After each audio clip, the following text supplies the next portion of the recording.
बिस्मिल्लाहिर्रहमानिर्रहीम, अस्सलामुअलैकुम, good morning, welcome to सुबह सवेरे पाकिस्तान। मैं हूँ हमजा तारड़ और मैं हूँ आपके साथ सैयदा इकरा बुखारी और उम्मीद करते हैं आप सब खैरियत से होंगे। अच्छा, मैं रोज़ आप लोगों के साथ कोई ना कोई रिसर्च ऐसी होती है शेयर करती हूँ जिसमें आपकी जिस तरह आम रूटीन जो है उससे जो है ना वो रेलिवेंट होती है। अगर आप थोड़ा सा उसके ऊपर गौर व फिक्र कर लें, अमल कर लें, तो आप किसी भी हादसे से बच सकते हैं, किसी भी नुकसान से बच सकते हैं, या कोई सेहत जो कोई कुछ बेहतरी आ सकती है आपकी ज़िंदगी में। तो जैसे मैं सोशल मीडिया पे मैं जिस तरह स्क्रॉल कर रही थी तो मैंने एक पोस्ट देखी, वहाँ पर वो पोस्ट से देखी मुझे बड़ा हैरानगी भी हुई और मैंने सोचा कि मैं क्यों ना आपके साथ वो शेयर करूँ। वो पोस्ट ये थी कि जिस तरह सालगिरह का केक तो हम सभी कोई ना कोई खुशी होती है, किसी की बर्थडे होती है, एनिवर्सरी होती है, कुछ भी होता है, हम केक कटिंग करते हैं। लेकिन उसमें ये क्या होता है कि जिस तरह से हम लोग एक दूसरे के मुंह पे भी लगा देते हैं केक, जिसकी बर्थडे होती है, जिसकी भी कोई ऐसा कोई मेन बंदा होता है हम उसके केक मुंह पे लगा देते हैं, इस तरह ही करते हैं चीज़ें।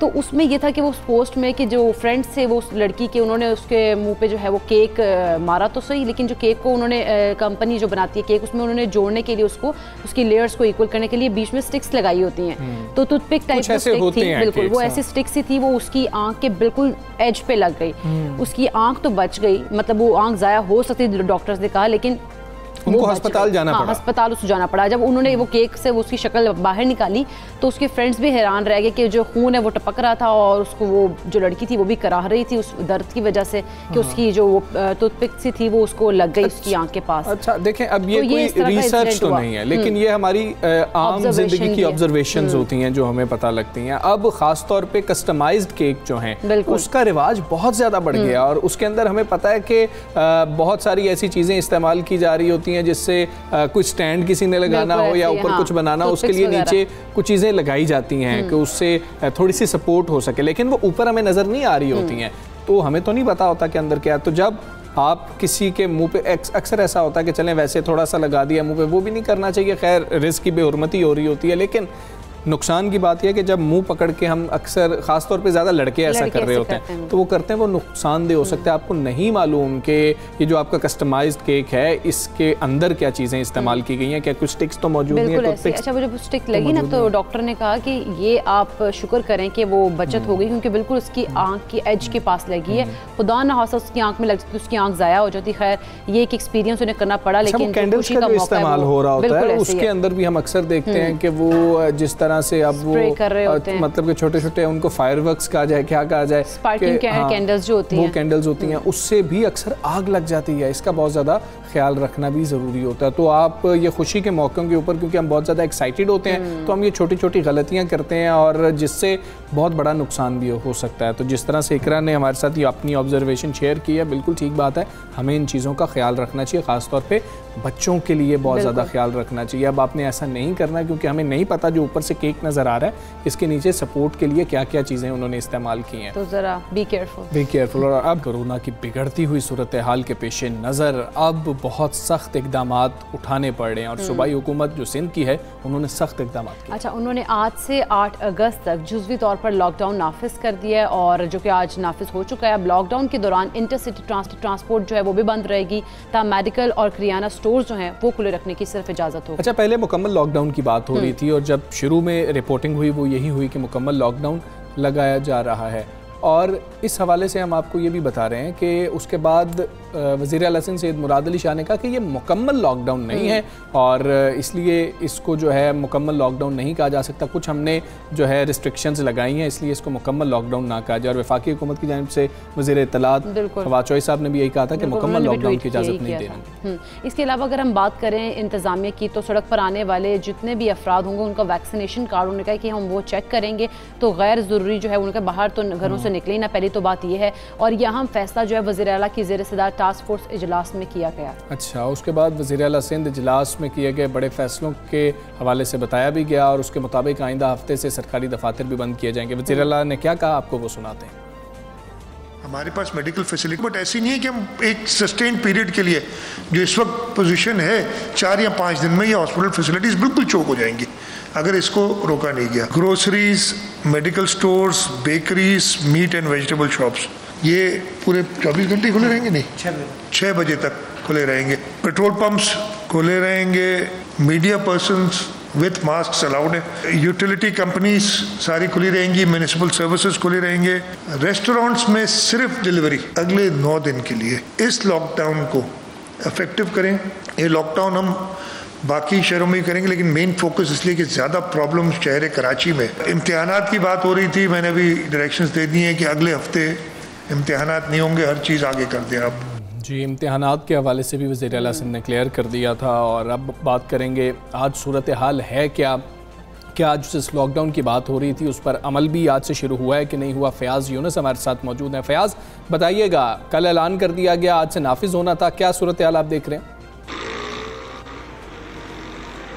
देखिए, बिल्कुल वज़ीर आला सिंध ने कल अहकामात दिए थे, जिसके फौरी बाद आज सुबह से ही हम देख रहे हैं कि इंतज़ामिया मुतहरिक हो चुकी है। शहर के मुख्तलिफ इलाकों में पुलिस की जानिब से नाकाबंदी लगाई गई है। मैं इस वक्त जो है कारसास रूट पर मौजूद हूँ। यहाँ पर भी मैं देख रहा हूँ कि पुलिस की जानिब से नाके लगाए गए हैं। पिकटों पर तमाम तर अफराद को रोका जा रहा है। जितने भी अफराद गैर ज़रूरी तौर पर जा रहे हैं उन्हें गाड़ियों से, बसों से उतारा जा रहा है। जो पब्लिक ट्रांसपोर्ट है उसके बारे में बताया जाता है कि पाबंदी थी और पब्लिक ट्रांसपोर्ट की जितनी भी बसें यहाँ पर गुजर रही हैं उनको रोका जा रहा है। जितने भी बसों में सवार मुसाफिर हैं उनको उतारा जा रहा है। रक्षों को भी चेक किया जा रहा है। अगर रक्षों में 2 से ज़ायद मुसाफिर हैं तो उनको भी उतारा जा रहा है। कराची में कोरोना वायरस के केसेस की शरह में इजाफे के बाद वज़ीर आला सिंध ने 8 अगस्त तक जो है लॉकडाउन के अहकाम जारी किए थे। डबल सवारी पर भी पाबंदी लगाई थी। आज पहला रोज़ है और आज पहले रोज़ हम देख रहे हैं कि पुलिस की जानिब से थोड़ी नरमी बरती जा रही है, क्योंकि पुलिस का कहना है कि तमाम तर अफराद जो बिना मास्क के भी घूम रहे हैं उनको वार्न किया जा रहा है। जो डबल सवारी पर अफराद घूम रहे हैं उनको भी वार्निंग दी जा रही है। इस वक्त हम देख रहे हैं कि जो लोग हैं वो बड़ी तादाद में घरों से बाहर निकले तो उन्होंने सुबह से, उनको आइडिया नहीं था कि पुलिस की जानिब से अचानक इतनी ज़्यादा सख्ती की जाए। शहर के मुख्तलिफ शाहराओं की अगर हम बात करें तो सबसे बड़ी जो शाहरा है वो शाहरा फैसल है। उसके भी मुख्तलिफ पॉइंट्स पर नाके लगाए गए हैं। National highway, steel town, Malir city, इसके अलावा एयरपोर्ट रोड पर भी नाके लगाए गए हैं, जहाँ पुलिस के साथ साथ रेंजर्स और ट्रैफिक पुलिस के भी जवान मौजूद हैं। पुलिस की जानिब से कहा जा रहा है कि शाम 6 बजे तक करियाना स्टोर, जनरल स्टोर और उनके साथ जो है सब्जी की दुकानें खुली रहेंगी, मेडिकल स्टोर खुले रहेगा। अगर कोई दुकानदार गैर ज़रूरी तौर पर दुकान खोलेगा तो उसके खिलाफ इंतज़ामिया के साथ मिलकर जो है सख्त कार्रवाई की जाएगी। जी ठीक है फयाज, बहुत शुक्रिया, आपने हमें आगाह किया जो आज सूरत हाल है शहर की। और हम बात कर लेंगे सूबाई वज़ीर तैमूर तालपुर हमारे साथ इस वक्त मौजूद हैं। तैमूर तालपुर साहब, अस्सलाम वालेकुम, गुड मॉर्निंग। सिंध हुकूमत ने जो फैसले किए वो तो वज़ीर आला सिंध सैयद मुराद अली शाह ने बता दिए, लेकिन क्या तमाम स्टेक होल्डर्स को एतमाद में लिया गया था? ख़ासतौर पर ताजिर बरादरी की बात की जाए, वो सरापा एहतजाज है। बिस्मिल्लाहिर्रहमानिर्रहीम। बिल्कुल जनाब, हमने कंप्लीट लॉकडाउन लगा दिया है शहर में।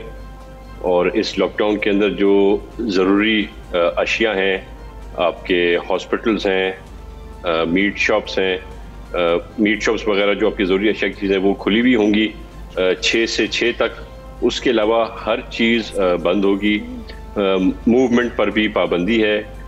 हम रिक्वेस्ट करते हैं शहरियों को कि वो अपने घरों तक महदूद रहें, घरों से बाहर ना निकलें। अगर किसी ज़रूरी काम के लिए आपको निकलना है तो आप अपने उस इलाके के अंदर ही रहें। आपके जो वैक्सीनेशन कार्ड है वो आपके साथ होने चाहिए। अगर वैक्सीनेशन कार्ड्स आपके साथ नहीं होंगे तो शायद आपको वापस भेज दिया जाएगा। कम से कम मूवमेंट होनी चाहिए। अगर कोई मूवमेंट हो भी रही है और अगर आपको कहीं किसी ज़रूरी अशिया की ख़रीदारी के लिए जाना है तो वहाँ पर आपको मेक श्योर करना पड़ेगा कि आपका लोगों के बीच में 3 फुट का डिस्टेंस है, आप SOPs फॉलो कर रहे हैं, आपने मास्क पहने हुए हैं। ये हमने बहुत ही मजबूरी में आकर और ये स्टेप्स उठाए हैं। बेसिकली ये सिर्फ एक सिंध हुकूमत का इक़दाम नहीं है। हमें जो भी आपके टॉप नॉच डॉक्टर्स हैं कराची के, हमारे जो भी बड़े अस्पताल हैं सरकारी और प्राइवेट, उनके जो मेडिकल सुपरिटेंडेंट्स हैं, जो हेल्थ एक्सपर्ट्स हैं, उन्होंने बहुत क्लियरली हमें बता दिया है कि अब जहां सिचुएशन पहुंच गई है, अब यहां से ज्यादा हम डील नहीं कर सकते। अब वो उस लेवल पर पहुंच गए हैं जहाँ पर सैचुरेशन फुल हो गई है, हम ज़्यादा पेशेंट्स को अब एंटरटेन नहीं कर सकते। ये मसले, ये मसाइल से बचने के लिए, फर्दर इश्यूज से बचने के लिए, इस पॉजिटिविटी रेशो को कम करने के लिए सिंध हुकूमत ने मजबूरन ये फैसला किया है। अच्छा। और ये फैसला जो हुआ है इसमें बाकी पार्टियों के पार्लिमानी लीडर भी हमारे साथ मीटिंग में मौजूद थे। ये जो फैसला हुआ है इसमें FPCCI, आपका चेंबर ऑफ कॉमर्स, हमने तकरीबन जो भी बेसिक आपके जरूरी उन सबको हमने अपने साथ रखा है और मिलजुल कर बैठ। फवाद चौधरी साहब ने कहा है कि सिंध हुकूमत के लॉकडाउन के फैसले का बगौर जायजा ले रहे हैं और वज़ीर आज़म की पॉलिसी जो है वो बिल्कुल वाज़ेह है। हम हर ऐसे इकदाम के खिलाफ होंगे जिससे आम आदमी की मईशत शदीद मुतासिर हो। आप क्या समझते हैं, आप के मुतासिर हो सकती है और इस पर आप क्या कहेंगे? समझ नहीं आता ये किस खेत की मूली हैं, ये क्या करना चाह रहे हैं। असद उमर एक दिन एक बात करता है, दूसरे दिन दूसरी बात करता है, तीसरे दिन तीसरी बात करता है। प्राइम मिनिस्टर साहब भी एक कंफ्यूजन की स्टेट में हमेशा रहते हैं, एक फैसला करते हैं और फिर डिसीजन चेंज हो जाता है और जो लाए अमल में चीज़ आती है वो तीसरी होती है। मैं इनको कहूँगा मेहरबानी करके, खसूसन फवाद चौधरी साहब को, कि आप थोड़ा सीरियस ना मुजाहरा करें। ये यहाँ पर सियासत नहीं कर सकते आप। इतने स्ट्रॉन्ग इश्यूज पर, इतने बड़े मामलों पर सियासत करना बहुत ही मेरे ख्याल से एक गिरी हुई चीज़ होगी।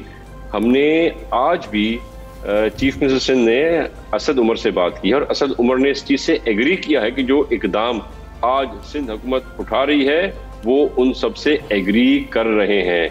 उनको पता है कि जो फैसले हम कर रहे हैं वो सिंध हुकूमत अपने लेवल पे नहीं करी। वो फैसले जो सारे हो रहे हैं वो उन एक्सपर्ट्स के साथ बैठ रहे हैं, उन डॉक्टर्स के साथ बैठ के करें जो मैटर। ठीक है तैमूर तालपुर साहब, मामला ये है कि जब हम ताजिर रहनुमाओं से बात करें, ताजिरों से बात करें, तो वो ये कहते हैं कि ठीक है, जब आप मार्केट्स बंद कर रहे हैं, चले मजबूरी के तहत कर रहे होंगे, तो फिर आप पूरी दुनिया की बात करते हैं कि पूरी दुनिया में देखें लॉकडाउन्स लग रहे हैं, तो इस तरह हमें इसके साथ जीना सीखना होगा कोरोना के साथ। लेकिन वो ये कहते हैं कि हमें तो कोई ऐसा पैकेज नहीं दिया गया जो पूरी दुनिया के अंदर पैकेजेस दिए जा रहे हैं ताजिरों को, तो उस हवाले से उनको तो शदीद नुकसान पहुँचेगा। इजाला कौन करेगा? देखिए जी, पहले भी लॉकडाउन हुए हैं, 15-15 दिन के लॉकडाउन हुए हैं, 20-20 दिन के लॉकडाउन हुए हैं, उससे ज्यादा टाइम के लॉकडाउन हुए हैं। आपने रिसेंटली देखा था लाहौर में भी लॉकडाउन हुआ था और लाहौर के लॉकडाउन में भी काफी अरसा इन लोगों ने हर चीज को स्टैंड स्टिल पे रखा हुआ था। वहां पर भी कोई किसी को उन्होंने एक्स्ट्रा फेवर्स नहीं दिए। मैं समझता हूँ एक छोटा सा पीरियड है, 8 दिन का पीरियड है, 8 दिन गुजारना कोई बड़ी बात नहीं होती। लोगों को बुरबाद होना पड़ेगा, बुर्दबारी के साथ साथ उन्हें हिम्मत का मुजाहरा करना पड़ेगा। इंशाल्लाह ताला मैं दुआगू हूँ कि जब हमारे ये दिन पूरे होंगे, इन 8 दिनों के बाद इंशाल्लाह 9 तारीख को the ratio is definitely going to come down और हर चीज को इंशाल्लाह फिर से वापस पहले की तरह नॉर्मल। आप सुबह सवेरे पाकिस्तान का हिस्सा बने और जिस तरह से उन्होंने कहा कि उनकी जो राय है वो हमारे तक पहुंची है। खैर हम बात कर लेते हैं क्योंकि इस सारे मामले पर हम देखते हैं कि जो ताजिर बरादरी वो बहुत ज़्यादा मुतासर होते हैं, उनकी तरफ से एहतजाज भी किया जा रहा है। हम बात करते हैं, हमारे साथ मौजूद है रहनुमा ताजिर बरादरी जमील पराचा साहब। अस्सलाम वालेकुम, गुड मॉर्निंग। जमील पराचा साहब, आप क्या समझते हैं सिंध में जो मुकम्मल लॉकडाउन है इस पर आप लोगों का क्या मौक़िफ़ है? क्योंकि आप लोग तो एहतजाज कर रहे थे और इससे जो फैसला किया गया, क्या आप लोगों को एतमाद में लेकर ये फैसला किया गया? जी नहीं, इन्होंने चैम्बर ऑफ कॉमर्स को बुलाया, फेडरेशन को बुलाया, जो असल स्टेक होल्डर हैं, जो शटर पावर हैं, उनको नहीं बुलाया। कोई जहमत ही नहीं करते कभी छोटे ताजिरों के बुलाने की, ना छोटे ताजिरों के रहनुमाओं को बुलाया जाता है कि कभी बिठा के इनसे मशावरत की जाए कि असल स्टेक होल्डर ये हैं।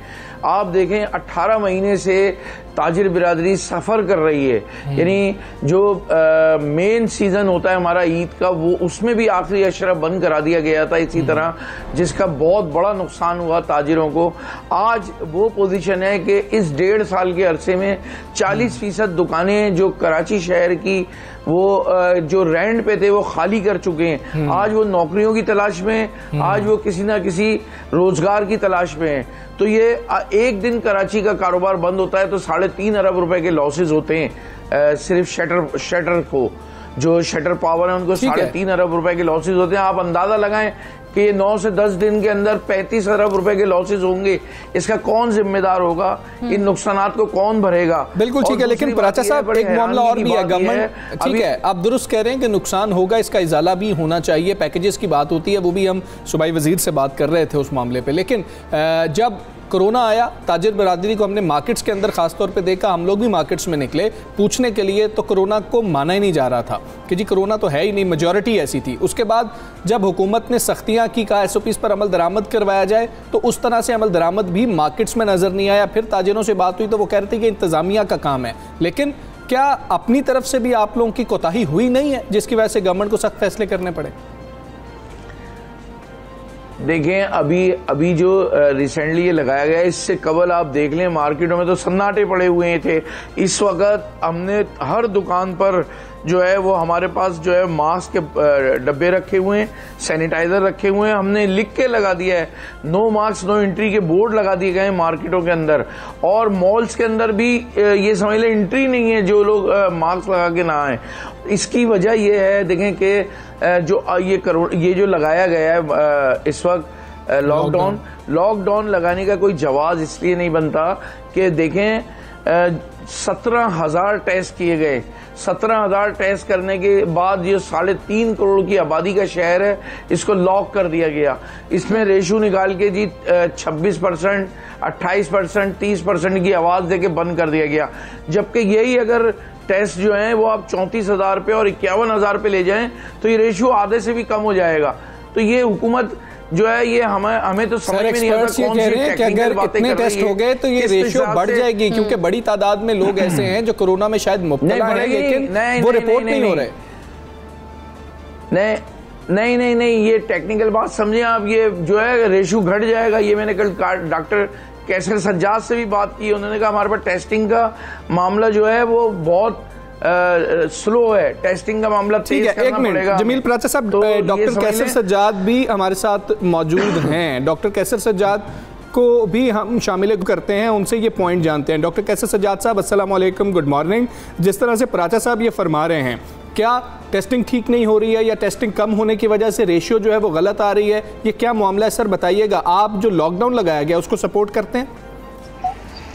बिस्मिल्लाहिर्रहमानिर्रहीम, बहुत शुक्रिया आपका। देखिए, प्राचा साहब बहुत अच्छे आदमी हैं, लेकिन इनका एक पॉइंट जो है वो सिर्फ और सिर्फ टेस्टिंग के ऊपर बात हो रही है।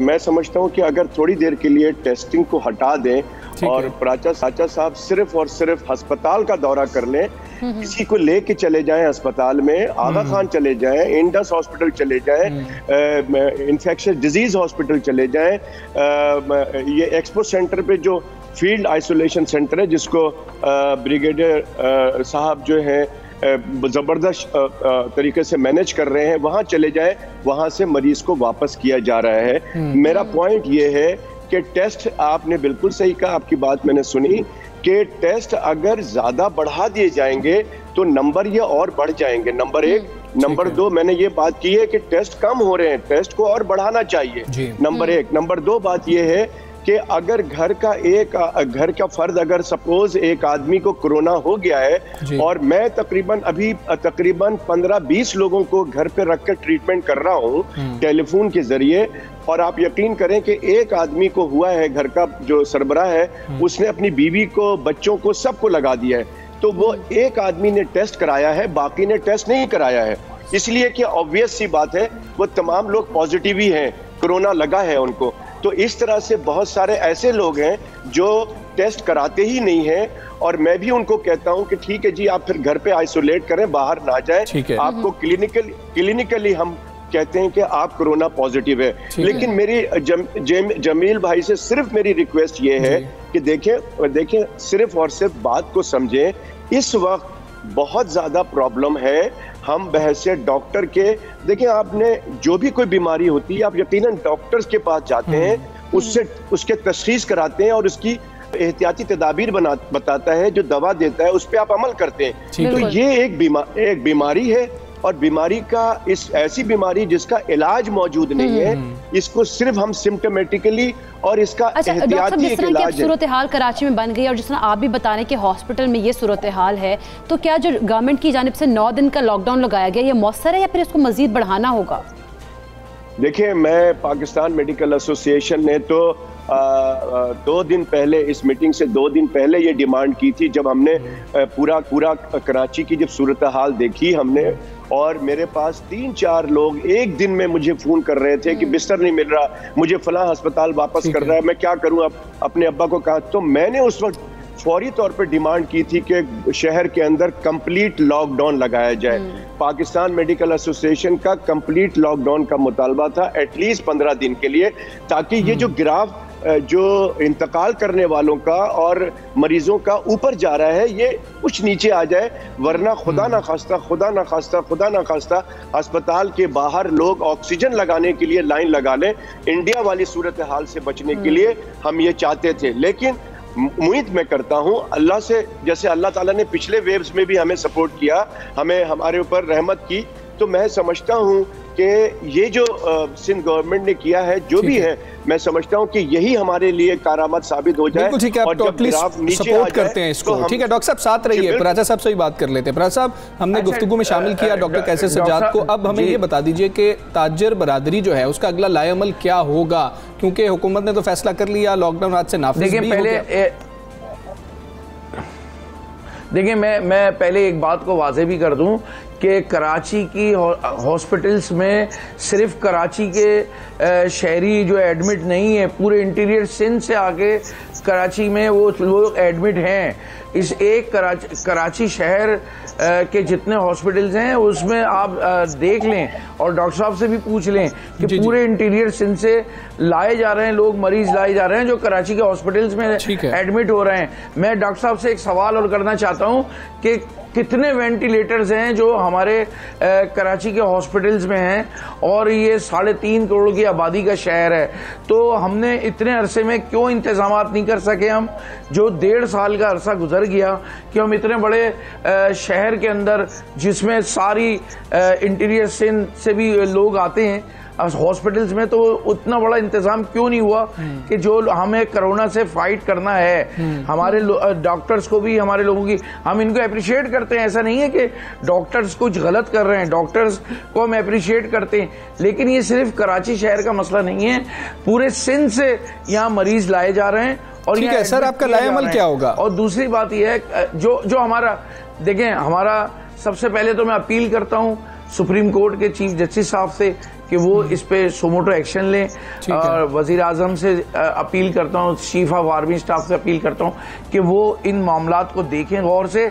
और दूसरी बात ये, हमारा अगला लाएअमल ये है कि हमने आज अपना प्रेस कॉन्फ्रेंस रखी हुई है, इंशाल्लाह 12 बजे एक मकामी हॉल से जो है हम इंशाअल्लाह ताला ताजिरों के साथ मशावरत हुई है, उसका पूरा मुकम्मल तौर पे जो भी हमारा लाएअमल है उसका ऐलान करेंगे। ठीक है जमील पराचा साहब, बहुत शुक्रिया आपका। डॉक्टर कैसर सज्जाद साहब, बहुत शुक्रिया आपका। सुबह सवेरे से आप बात कर रहे थे, अब आप देख रहे हैं कि जो एक्सपर्ट्स हैं वो क्या बात कर रहे हैं, और हमें भी ये बात समझनी होगी कि सूरत हाल बहुत ज़्यादा ख़राब हो चुकी है। ख़ासतौर पर हम कराची की बात जहाँ तक कर रहे हैं, और ज़्यादा हो गए थे केसेस, मतलब, और मुस्बत केसेस हमने कल भी आपको बताए थे कि 30% से ज़्यादा की बात यह है कि अगर 100 लोग टेस्ट करवा रहे हैं तो उनमें से 30 जो हैं उनके पॉजिटिव आ रहे हैं। तो इसी को हम सैंपल साइज करके ऊपर अभी ये सिर्फ टेस्ट करा रहे तो पता लगा, जो उन्होंने डॉक्टर साहब ने मुझसे कहा कि अभी कुछ लोग तो हैं जो टेस्ट करा ही नहीं रहे हैं, अगर वो टेस्ट कराएंगे तो क्या तादाद ज़्यादा होगी। बड़ी तादाद में लोग, हम लोग भी जानते हैं, जो घर में क्वारंटीन कर लेते हैं लेकिन टेस्ट नहीं करवा रहे होते हैं, तो वो रिपोर्ट नहीं हो रहे होते लेकिन उनको सिम्टम्स होते हैं। खैर, अपना बहुत ख्याल रखिए आप सब, और वैक्सीनेट जल्द अज जल्द हो जाइए। हम यहाँ पर ब्रेक लेंगे, ब्रेक के बाद वापस आते हैं। Stay with us.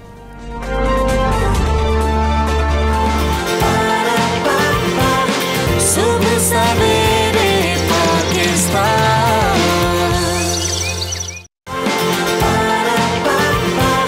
सुबह सवेरे पाकिस्तान।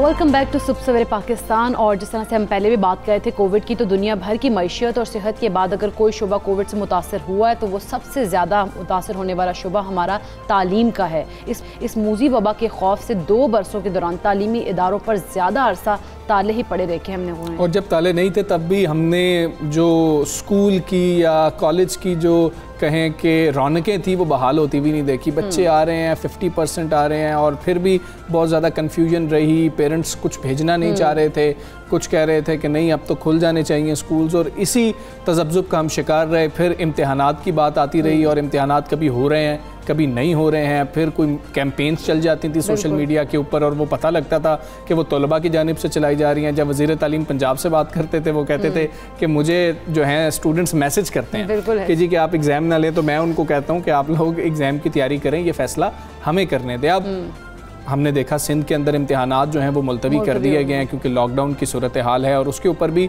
मिला जुला रद्द अमल सामने आ रहा है। हाँ, लेकिन सिंध में तो क्लियर हो गया ना कि वहाँ पर इम्तिहानात मुलतवी कर दिए क्योंकि वहाँ पर जो सिचुएशन है वो ख़राब थी, तो उसकी वजह उसके लिए लाजिम था ये करना।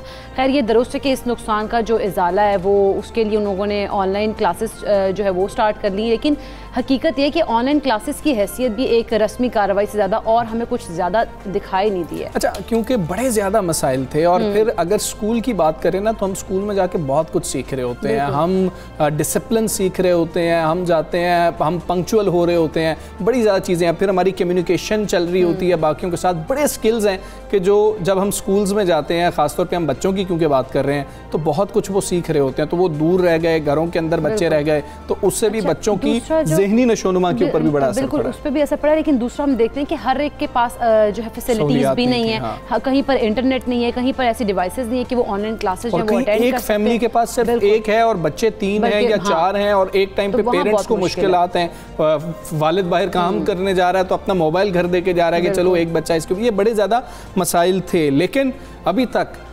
क्वेश्चन मार्क ही लगा हुआ है कि फ्यूचर क्या है, जो ये इतना टाइम ज़ाया हो गया बच्चों का, उसका इजाला किस तरह से होगा। हम बात करेंगे माहिर तालीम मियां रिज़ाउर रहमान साहब मौजूद हैं। रिज़ाउर रहमान साहब अस्सलाम वालेकुम, गुड मॉर्निंग सर।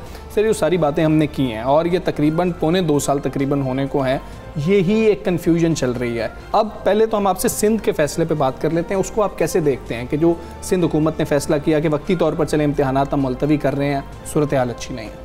वालेकुम अस्सलाम एंड बिस्मिल्लाहिर्रहमानिर्रहीम। देखिए जो सिंध हुकूमत का फ़ैसला है वो वक्त की ज़रूरत भी है। अच्छा। और इस वक्त वहाँ पे जितना इसका हाइप क्रिएट हुआ हुआ है, मेरा ख्याल है कि बड़ा मुनासिब फ़ैसला किया गया है कि तकरीबन 9 अगस्त तक वहाँ पे तमाम अदारों को, तमाम कारोबार को बंद किया गया है। इसमें सिर्फ हमारी रिक्वेस्ट ये है एज ए एजुकेशनिस्ट कि तालीम का जितना पहले लर्निंग लॉस हो चुका है बच्चों का, अब इसको हमेशा ये कोशिश की जाए कि जब सारे अदारे बंद किए जाते हैं तो आप स्कूल भी साथ बंद करें।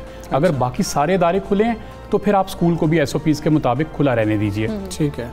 अच्छा रिज़ाउर रहमान साहब, जिस तरह से हम बात अभी कर रहे थे ऑनलाइन क्लासेस की, क्योंकि उनसे हम देखते हैं कि वो एक रस्मी कार्रवाई है जिस तरह से, तो आप समझते हैं कि वाकई में रस्मी कार्रवाई, क्योंकि ऑनलाइन क्लासेस में हमने जिस तरह पहले भी बात की है कि कुछ बच्चे जिनको सहूलत ही मुयसर नहीं है, डिवाइसेस की नहीं है, कहीं पर इंटरनेट नहीं अवेलेबल नहीं है, तो इससे काफ़ी ज़्यादा हर्ज बच्चों को इस तरह से भी हुआ है। तो ये ऑनलाइन क्लासेस तो एक मुकम्मल सोल्यूशन नहीं था, ऑल्टरनेट है क्या आप समझते हैं? देखिए बिल्कुल भी ऑल्टरनेट नहीं है। आज से 1 साल 3 माह पहले तकरीबन हमारा जो एक आप कह लीजिए कि एनालिसिस किया गया, तो उसमें 14% लोगों को डिवाइसेस, इंटरनेट की फैसिलिटी या ये स्कूल की तरफ से ये फैसिलिटी अवेलेबल थी कि वो ऑनलाइन पढ़ सकते थे। आज 1 साल 3 माह के बाद ये वहीं की वहीं खड़ा है। अच्छा। क्योंकि इसके ऊपर कोई वर्किंग ही नहीं हुई, ना कोई गवर्नमेंट ने सपोर्ट की, ना वालिदैन ये काम चाहते हैं, ना इसकी प्रोडक्टिविटी निकली और ना ही बच्चे इसमें पढ़ने में कामयाब हुए। क्योंकि ये पूरा प्रोसेस है और ये प्रोसेस कोई एक दिन, 1 साल, 2 साल, 3 साल में मुकम्मल नहीं हो सकेगा। इसके लिए पूरी एक प्रॉपर प्लानिंग की ज़रूरत थी, जो कि हमारी तरफ से, हमारी गवर्नमेंट की तरफ से कोई वाज़ेह प्लानिंग नज़र नहीं आई।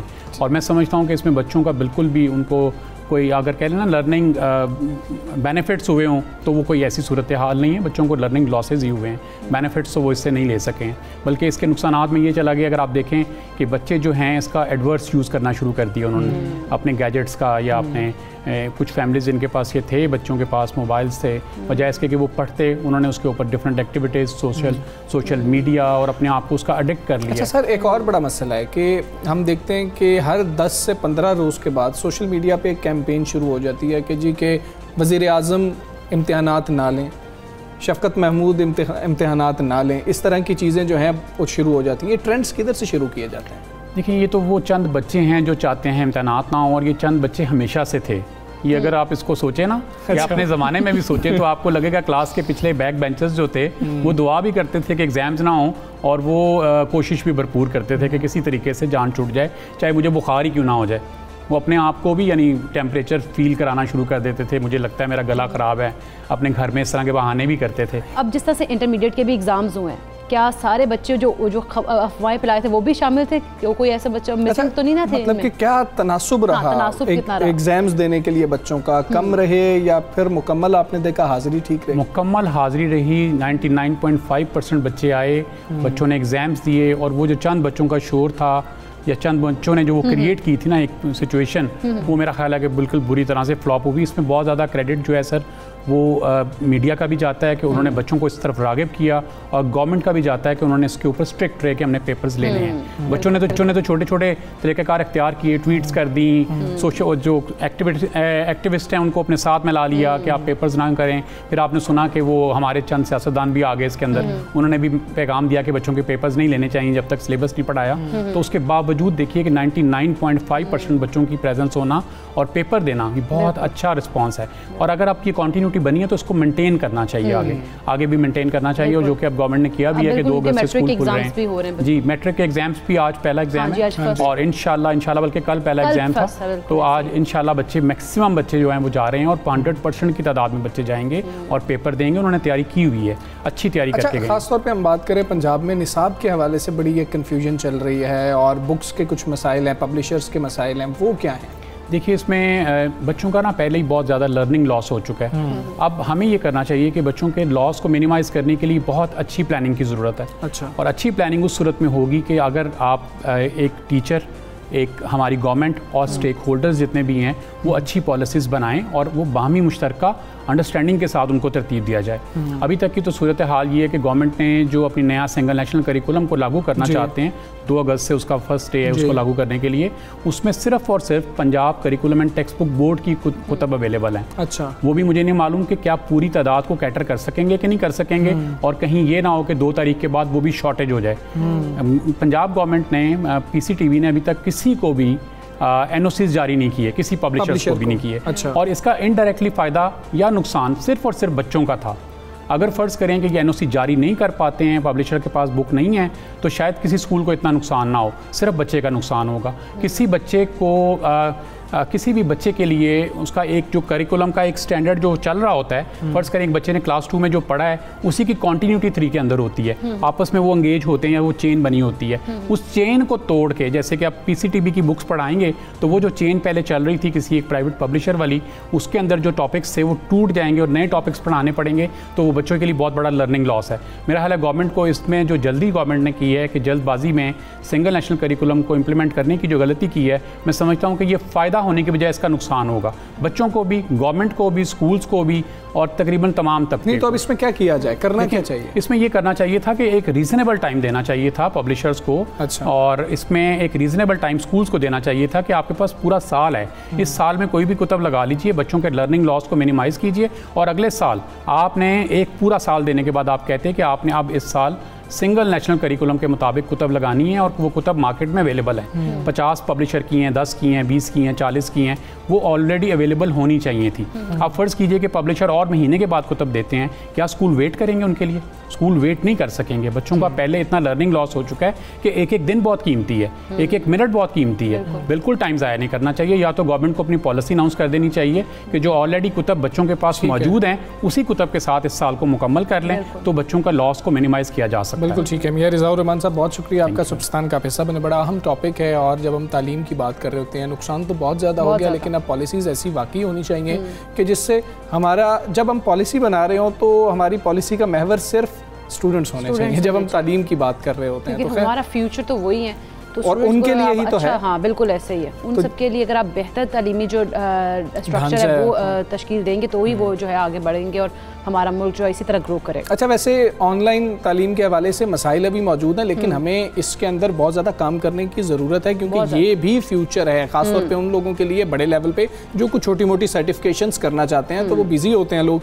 तो वो ऑनलाइन कर सकते हैं। खैर, हम आगे बढ़ेंगे और बात करेंगे कि हवा की बेटियों के खिलाफ तशद्दुद का खात्मा इंसानी हुकूक की ज़रूरत है और इसमें कोई शक नहीं कि ख़वातीन पर तशद्दुद के वाक़यात में मर्द मुलव्वस होते हैं। अच्छा, मगर ये भी एक खुली हकीकत है कि सब मर्द एक से नहीं होते हैं हमजा, और ये मर्द ही हैं जो औरतों पर ढाए जाने वाले जुल्म और सितम को रोकने में अहम किरदार भी अदा कर सकते हैं। अगर हम बात करें पाकिस्तानी नजाद बरतानवी मुसन्निफ़ा हिरा अली की, तो उनकी किताब है एक हर अलाइज, बिल्कुल हर अलाइज में उन्होंने यही बताया कि ख़वातीन के लिए महफूज मुआशरा बनाने में मर्द का किरदार सबसे ज़्यादा अहम है और इस रास्ते की जानिब मर्दों को ही पहला कदम उठाना होगा। और किताब में मर्दों को इन रास्तों के हवालों से आगाह किया गया है जिनके ज़रिए वो सिनफी मुसावात के लिए आवाज़ बुलंद कर सकते हैं, क्योंकि पहले आपको समझना तो होगा कि ख़वातीन के मसाइल एक्चुअली हैं क्या, उनके प्रॉब्लम्स क्या हैं, उनकी इनसिक्योरिटीज़ क्या हैं। ये चीज़ें आप समझेंगे तो फिर ही उस पर काम हो सकेगा। जब आप मसले को ही नहीं समझ रहे होंगे तो उस पर सोल्यूशन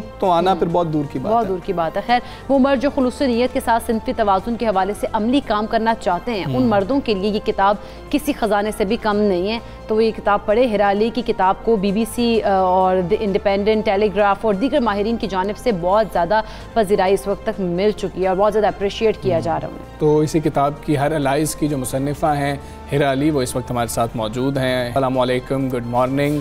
ये जो किताब है आपकी, इस हवाले से हमें कुछ बताइएगा। हर अलाइज किस मौजू पर है, लिखने का फ़ैसला कैसे किया गया, कितना अरसा लगा, कुछ रिसर्च की गई इसमें? ये किताब जो है वो बेसिकली डिवाइड की गई है 4 कैटेगरीज में, और जिसमें ये किताब स्पेसिफिकली मैंने लिखी है to support men so that they can support women in their circle. और इस किताब में मैंने उनको 4 कैटेगरीज दी हैं: choose to challenge yourself, challenge others, challenge the organisation culture and challenge the institution. इसके पीछे जो रिसर्च है, एक्चुअली जब मैंने अपनी फर्स्ट बुक लिखी थी her way to the top, which was released in 2019, तो मैंने जब से रिसर्च कर रही हूँ which was in 2018, तो जब से ऑनगोइंग रिसर्च चल रही है, बिकॉज मैंने काफ़ी ख़वातीन से भी बात की, and then when I used to go and deliver talks, तो वहाँ पे मुझे बहुत सारे आदमी मिलते थे वर्क प्लेसेस में जो कि कहते थे कि we want to support, but हमारे पास कोई ऐसी प्रैक्टिकल गाइडलाइंस नहीं है। तो जब से रिसर्च मेरी स्टार्ट हुई और उसके बाद फिर मैंने पिछले साल जब ऑफिशियली किया, तो मैंने काफ़ी सारे फोकस ग्रुप डिस्कशंस किए, मैंने लोगों को बुलाया और फिर मैंने पोल्स किए और सर्च। हिरा, इस किताब के बारे में बताइएगा कि आपने मर्दों को क्या क्या तजावीज़ दी हैं इसमें, और ख़वातीन के मसाइल हल करने में मर्दों का कितना इम्पोर्टेंट रोल है? देखिए, मर्दों का खासा अहम किरदार है, क्योंकि कहते हैं कि हर औरत के पीछे, हर आदमी के पीछे कामयाब औरत का हाथ है, पर उसी तरह हर कामयाब औरत, specially from career point of view से, उसके पीछे ज़रूर कोई ना कोई आदमी होता है, चाहे वो उसके अब्बा हो, चाहे उसके शौहर हो, बेटा हो, भाई हो, कोई मेंटोर हो या कोई भी कोलीग हो। तो आदमियों का बहुत बड़ा किरदार होता है औरतों की करियर सक्सेस में, most definitely, and क्योंकि आदमी जो हैं they occupy dominant positions in almost all organizations and institutions, not just in Pakistan but globally, तो they can play a huge role। जो मैंने इसमें एडवाइस दी है उसमें मैंने शुरू किया है विद चूज टू चैलेंज, जिसमें मैं कहती हूँ कि जी आप अपना एक्नॉलेज करें बायस, अगर कोई भी बायस है आपके टुवर्ड्स वुमेन, उसको रिकग्नाइज करें। अगर आप औरतों से पूछें कि उनकी क्या मुश्किलात हैं, be more aware of the challenges they are facing. आप अपना प्रिविलेज रिकग्नाइज करें, उस प्रिविलेज को लेवरेज करें। अगर औरतें कोई आपको फीडबैक दे रही हैं तो अनकंफर्टेबल ना हो, बुरा ना माने, उसको एक्सेप्ट करें अपनी रिस्पॉन्सिबिलिटी को, और सोचिए कि किस तरह इम्प्रूव किया जाए। तो इस तरह की बहुत सारी स्ट्रेटजीज हैं चूज टू चैलेंज में। फिर चैलेंज अदर्स में मैंने बहुत सारी टिप्स दी हैं as to how you can challenge, कि जब कोई दूसरे लोग आप ऐसी कोई स्पेशली इन पब्लिक स्पेस या प्राइवेट स्पेस में आप देखेंगे कोई बदतमीजी कर रहा है या कोई डिबीरिंग सेक्सिस्ट जोक्स ट्रैक कर रहा है या कोई इंसल्ट कर रहा है या इंटरप्ट कर रहा है और या बात नहीं सुन रहा ख़वातीन की, तो किस तरह आप उनको चैलेंज करें पोलाइटली, और फिर चैलेंज करें ऑर्गेनाइजेशन कल्चर को, जो आपकी रिक्रूटमेंट है, पे पॉलिसीज हैं, नेटवर्किंग अपॉर्चुनिटीज हैं, जो भी आपके सिस्टम है उसको चैलेंज करें, देखें कि औरतों को इक्वल अपॉर्चुनिटीज मिल रही है कि नहीं। फिर फाइनली आता है चैलेंज जो इंस्टीट्यूशन, जिसके अंदर यू टॉक अबाउट मीडिया बायस है अगर, या फिर गवर्नमेंट पॉलिसीज हैं, एजुकेशन है, तो उन सब में आप किस तरह आप इंक्लूसिव हो सकते हैं। ठीक है हिरा, आप दुरुस्त कह रही हैं, और सबसे अहम नुक्ता ये है कि किसी भी इख्तलाफ को अना का मसला ना बनाया जाए। तो इस किताब को पढ़ने के बाद ख़ास तौर पर बात की जाए तो मर्दों का क्या रिस्पांस था, क्या कोई राबता हुआ, किसी ने आपसे किया, आपसे बातचीत करने की कोशिश की, मज़ीद रहनुमाई लेने के लिए बात की गई हो? जी बिल्कुल। तो शुरू में तो मुझे I'll be honest, I was a bit hesitant क्योंकि मुझे नहीं पता था कि क्या रिस्पॉन्स होगा कि एक खातून जो है वो किताब लिखती हैं telling men and offering them strategies, so I was a bit hesitant but alhamdulillah the response has been great। बहुत सारे लोगों ने इसको रिव्यू किया है। इसमें बहुत सारे एशियंस भी हैं, जैसे पाकिस्तान क्रिकेट बोर्ड के चीफ एग्जीक्यूटिव ऑफिसर हैं वसीम, उन्होंने किया है। फिर यहाँ पे लेबर एक पाकिस्तानी MP हैं अफजल खान, उन्होंने रिव्यू किया है। फिर नासिर अफजल एक चीफ प्रोसिक्यूटर हैं, वो भी पाकिस्तानी ओरिजिन से ताल्लुक रखते हैं, यहाँ पे उन्होंने रिव्यू किया है। तो बहुत सारे आदमियों ने रिव्यू किया है और बहुत सारे आदमियों ने इसको कहा है कि this is a much needed book और उनको काफी पसंद आई है स्ट्रेटजीज, बिकॉज इसमें स्ट्रेटजीज काफी simple like a tool kit दी गई हैं कि जी आप ये कर सकते हैं। किताब लिखे इसके लिए अच्छी खासी रिसर्च भी की होगी ना आपने, तो उसके लिए उसके बाद रिसर्च करने के बाद अब आप बताएं कि आपको आपका क्या आइडिया है, ख़वातीन को डील करने में मर्द सबसे ज़्यादा गलती कहाँ कर देते हैं? देखिए टू बी ऑनेस्ट मैं इस पब्लिक फोरम में आके बैशिंग नहीं करना चाह रही आदमियों की कि जी आप यहाँ गलती करते हैं वहाँ करते हैं, बिकॉज मेरा पूरा point of writing this book is to encourage men to step up. So I think मर्द जो हैं वो बहुत सारे वेल इंटेंशनड होते हैं हमारे सर्कल में, बस ये कि कुछ चीज़ें ऐसी होती हैं जो कि I guess lack of awareness की वजह से होती हैं, जो कि मैं सिर्फ कहूँगी कि मर्द ही नहीं, कभी कभी ख़वातीन के अंदर भी ये बायस होता है, तो उनको किस तरह हैंडल किया जाए उसमें ये strategies and I guess specially अगर वर्क प्लेस से देखा जाए पॉइंट ऑफ व्यू से, तो ख़वातीन को इंटरप्ट ना करना, उनको जो है वो उनकी बातों को डिसमिस ना करना, अजम्पशंस ना करना, उनको स्टेरियोटाइप ना करना, उनको प्रमोशन वही अपॉर्चुनिटीज देना जो आदमियों को डिग्रेड ना करना, डिमीन ना करना। तो ये सारी बहुत शुक्रिया आपका। सुबह सवेरे पाकिस्तान का आप हिस्सा बनी और अपनी किताब हर एलाइज के हवाले से आप आगाह कर रही थी, बता रही थी। बिल्कुल बहुत ज़्यादा ज़रूरी है कि हम बहस दर बहस की जगह कुछ सोल्यूशंस की जाने बढ़ रहे हों और बात कर रहे हों कि अच्छा कहाँ पर इख्तलाफात पैदा हो जाते हैं और अगर इख्तलाफ पैदा हो जाए तो उसको बेहतर तरीके से एड्रेस कैसे किया जा सकता करना चाहिए। और साथ ही साथ उन्होंने भी कहा है कि इसको ये ना सिर्फ मर्दों की नहीं बात है, औरतों की भी है, दोनों को आपस में एक दूसरे के साथ एक दूसरे को समझते हुए चलना चाहिए, तभी जो है वो चीज़ें रिजॉल्व होंगी और इस तरह के मसाइल नहीं होंगे, इख्तलाफात नहीं होंगे। अच्छा हम ब्रेक लेते हैं, ब्रेक के बाद वापस आते हैं। Stay with us.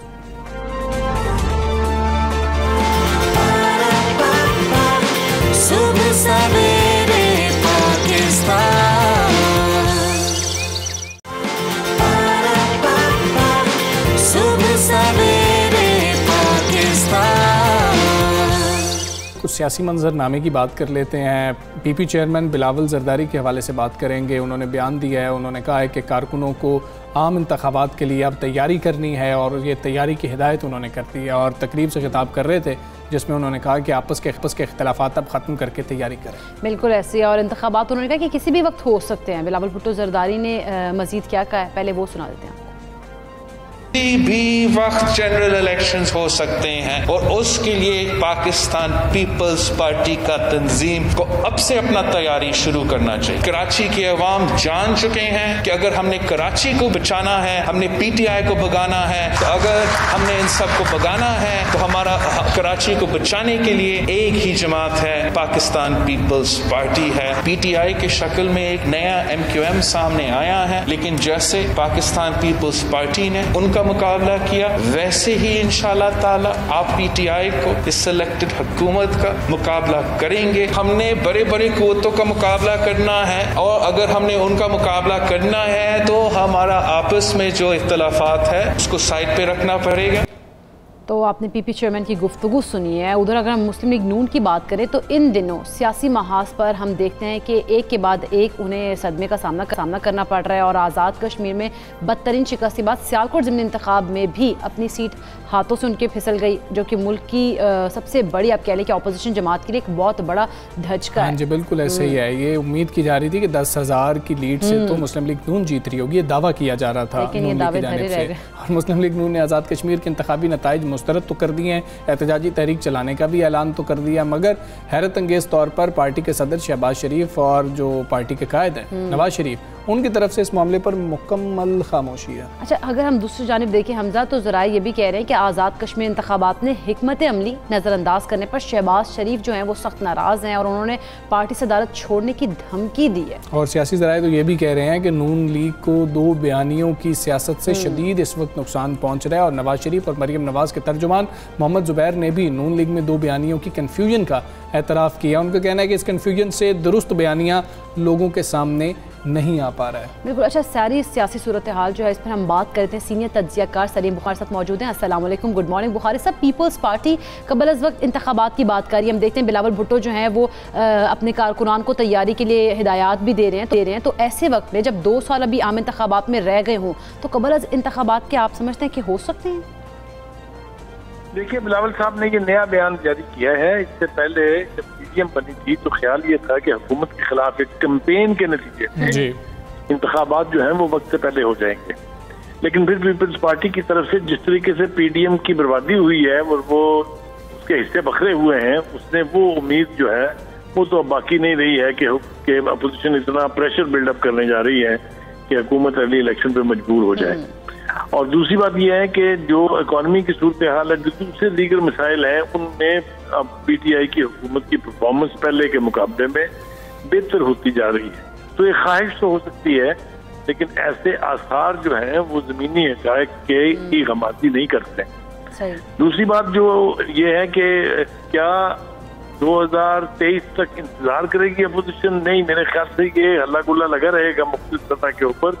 पीडीएम भी रीएक्टिवेट हुई है, चाहे उसमें पीपल्स पार्टी है या नहीं है। ठीक है, तो आसान सेलिंग नहीं होगी ये इमरान खान साहब के लिए। जो बाकी के 2 साल हैं उसमें भी उनकी परफॉर्मेंस के एतबार से, उनकी गवर्नेंस के एतबार से अपोजिशन की तरफ से उनके ऊपर जो तनकीद की बारिश जो है वो जारी रहेगी। तो ये कंफर्टेबल सेलिंग तो नहीं होगी, लेकिन मेरा नहीं ख्याल। लेकिन बुखारी साहब, नून लीग इस वक्त कहाँ पर स्टैंड कर रही है? अगर हम देख रहे हैं आज़ाद कश्मीर का इलेक्शन है, ज़िमनी इंतखाब हो सियालकोट का, वो भी हमने देख लिया, शिकस्त का सामना करना पड़ा। अब बातें सामने आ रही हैं, ज़रा ये बता रहे हैं कि शहबाज शरीफ साहब बहुत ज़्यादा नाराज़ हैं, 2 बयानिए खुल के सामने आ रहे हैं। तो अब ये जो बात हो रही है कि जी कि हम कोई एहतजाज करेंगे, तो क्या ये सिर्फ फेस सेविंग की जा रही है नून लीग की जानिब से?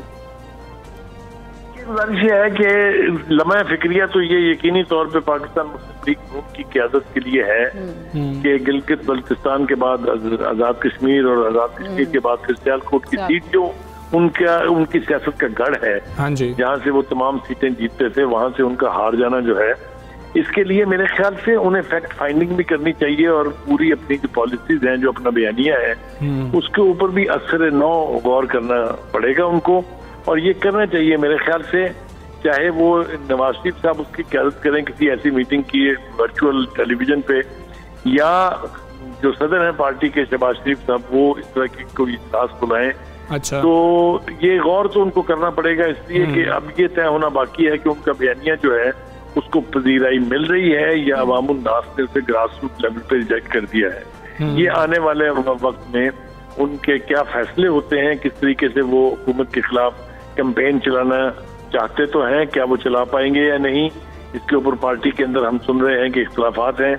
तो मेरे ख्याल से थोड़ा इंतजार करना पड़ेगा, फिर पता चलेगा कि पाकिस्तान मुस्लिम लीग नवाज जो है वो एहतजाजी तरीके के हवाले से बुखारी साहब ऐसी बातें पेश करें कि एहतजाज भी इख्तियार किया जा सकता है। तो जो एहतजाज की सूरत है, इसमें आप क्या देख रहे हैं? नून लीग और पीपल्स पार्टी दोबारा से एक प्लेटफॉर्म पर इकट्ठा हो सकती हैं और क्या ये एक ही बयानिया अपना सकती हैं?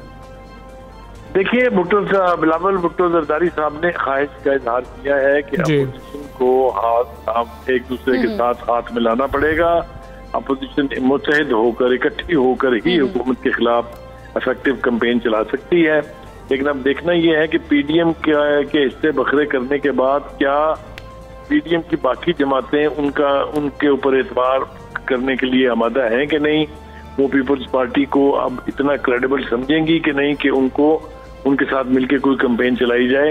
ये मुझे यूं लगता है कि बिलावल जरदारी साहब जो हैं वो पीडीएम के तोड़ने के फैसले पर अब परेशान हैं, क्योंकि उनका जो ख्याल था कि ऐसा करने से उनके कोई मसाइल हल हो जाएंगे उनके खिलाफ या उनकी क़यादत के खिलाफ केसेस वोसेस खत्म हो जाएंगे, वो तो हुआ नहीं है। तो इसलिए मेरे ख्याल से बिलावल साहब फिर वापस रुख कर रहे हैं पीडीएम की तरफ ताकि एक मुतज़्ज़ा इफेक्टिव तहरीक चलाई लेकिन बुखारी साहब सवाल तो ये भी है कि क्या पीडीएम के पास या अपोजिशन के पास, खासतौर पे नून लीग और पीपल्स पार्टी के पास कुछ सॉलिड ग्राउंड मौजूद है एहतजाज करने के लिए? किस ग्राउंड पे वो एहतजाज करना चाह रहे हैं? वो तो सारी सियासी चीज़ें हैं। अब जब तक अवामी मामलात नहीं जोड़े जाएंगे तो फिर एहतजाज का क्या फ़ायदा होगा? अवाम निकलेंगे बाहर?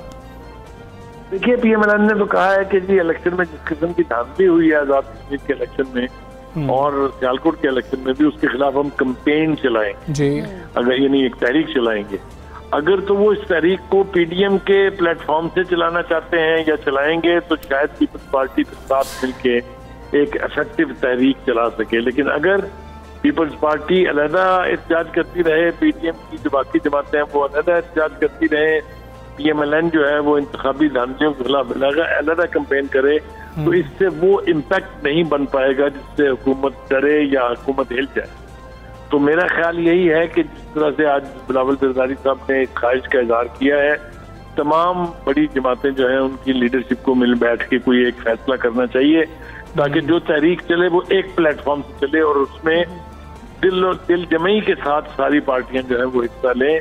अगर अलग-अलग ये सारी यानी किया जा रहा है, पता नहीं ये ख्वाहिशात जो हैं वो कोई रंग लाती दिखाई देती हैं कि नहीं है। बहुत शुक्रिया सलीम बुखारी साहब, आप सबसे बड़े पाकिस्तान साहब बने। और हम सब अब बातें तो वैसे इस तरह की गर्दिश करती है लेकिन ग्राउंड रियलिटीज़ जो हैं वो इस तरह की नहीं है, मुख्तलिफ है। देखना ये भी तो होगा कि अगर आप कोई एहतजाज करना चाह रहे हैं, कोई तहरीक चलाना चाह रहे हैं, कोई कैंपेन शुरू करना चाह रहे हैं, तो उसका आवाम से कितना ताल्लुक है, सॉलिड होना कोई चीज़, सॉलिड ग्राउंड मौजूद होनी चाहिए। आगे बढ़ेंगे इकरा, हम बात करेंगे, हम बहुत ज़्यादा सुन रहे हैं delta variant, delta variant, delta variant. कुछ कहा जा रहा है कि अलामात मुख्तलिफ है, कुछ कहा जा रहा है किसकी ट्रांसमिशन बहुत जल्दी से हो जाती है, एक से जो है 5-7 लोगों को बहुत जल्दी से लग जाता है। तो इसके बारे में जानना भी तो बहुत ज़्यादा ज़रूरी है ना कि आपको कैसे पता लगे कि ये डेल्टा वेरिएंट। अच्छा, लेकिन जो पाकिस्तान है, पाकिस्तानियों के मुख्तलिफ हिस्सों में इस तरह की बातें हो रही, तेज़ी से फैलने वाली कोरोना डेल्टा की हो रही हैं और जो ये किस्म है कोविड की, तो ये बहुत ज़्यादा ख़तरनाक भी कहा जा रहा है। तो साइंसदानों का कहना है कि डेल्टा वेरिएंट जो है किसी शख्स पर हमलावर होता है तो ये तेज़ी से अपनी किस्में जो है बनाता है और जो बिल्कुल ऐसे ही है, और जो वायरस है इसके तेज़ी से फैलने की वजह भी यही चीज़ें बनती हैं। अच्छा, माहिरीन को तहकीक से ये भी पता चला है कि अब डेल्टा वेरिएंट से मुतासरा लोगों पर वायरस की गुज़श्ता किस्म के मुकाबले में 1000 गुना ज़्यादा असर हो रहा है और इस वेरिएंट से मुतासरा लोगों में अलामात ज़ाहिर होने का वक्त बहुत ज़्यादा कम हो गया। अच्छा, यानी कि अगर कोई भी शख्स डेल्टा वेरिएंट से मुतासर होता है तो उसमें इन्फेक्शन से पहले बुखार और खांसी से अलामात ज़ाहिर होने में सिर्फ 4 दिन लगते हैं। और इतना कम टाइम देखो ना कि हम ट्रांसमिशन की जब बात कर रहे हैं, हम बात करें कि जल्दी जल्दी ये फैलना शुरू हो जाता है, बहुत तेज़ी से फैल रहा होता है। तो वज़ीर आला सिंध सैयद मुराद अली शाह ने भी कराची के हवाले से ख़ास तौर पे बात की है कि जो केसेस हैं वो डेल्टा वेरिएंट के ही हैं। वज़ीर आला सिंध ने क्या कहा डेल्टा वेरिएंट के हवाले से, पहले आपको वो सुना देते हैं। वेरिएंट कम से कम अगर मुझे होता है तो मैं 5 और को इन्फेक्ट ज़रूर करूँगा, एवरेज जो इसका दुनिया का आ रहा है। और आज हमें डॉक्टर साहब ने बताया, जो खान कि हमारे टास्क फोर्स के डॉक्टर हैं, डॉक्टर फैसल, वो करते हैं वेरिएंट्स की आइडेंटिफाई। जो पॉजिटिव आए कहते हैं 100% डेल्टा वेरिएंट, और उसमें 40 मतलब अगर उन्होंने 100 टेस्ट किए तो 40 पॉजिटिव, और वो 40 के 40 डेल्टा वेरिएंट। और उन्होंने ये भी हमें बताया कि ये वेरिएंट बड़ा ख़तरनाक है, ये कम से कम 5 लोगों को और इन्फेक्ट करता है। पूरा 1 महीना पहले सूबा सिंध में 500 केस थे एवरेज पे दिन में। एंड ऑफ जून की बात कर रहा हूँ, एंड ऑफ जुलाई यही केसेस बढ़ के तकरीबन 3000 हो गए, और पिछले 3 दिन से 2500 से ऊपर केसेस आ रहे हैं। पहले 2000 हुए और ये बिल्कुल आपने सुना, ये मल्टीप्लाई हो रहा होता है, ये एडिशन नहीं हो रही होती है, मतलब कि बड़ी तेज़ी से ये वायरस फैल रहा है। तो हम जानने की कोशिश करेंगे डेल्टा वेरिएंट के हवाले से। यूनिवर्सिटी ऑफ हेल्थ साइंसेज के वाइस चांसलर डॉक्टर जावेद अकरम साहब हमारे साथ मौजूद हैं। डॉक्टर साहब अस्सलाम वालेकुम, गुड मॉर्निंग। डॉक्टर साहब, डेल्टा वेरिएंट की बहुत ज़्यादा बात हो रही है, इसकी इकसाम इसकी जो किस्म है वो किस तरह से मुख्तलिफ है जो दीगर इकसाम है, और अलामात किस तरह से मुख्तलिफ हैं?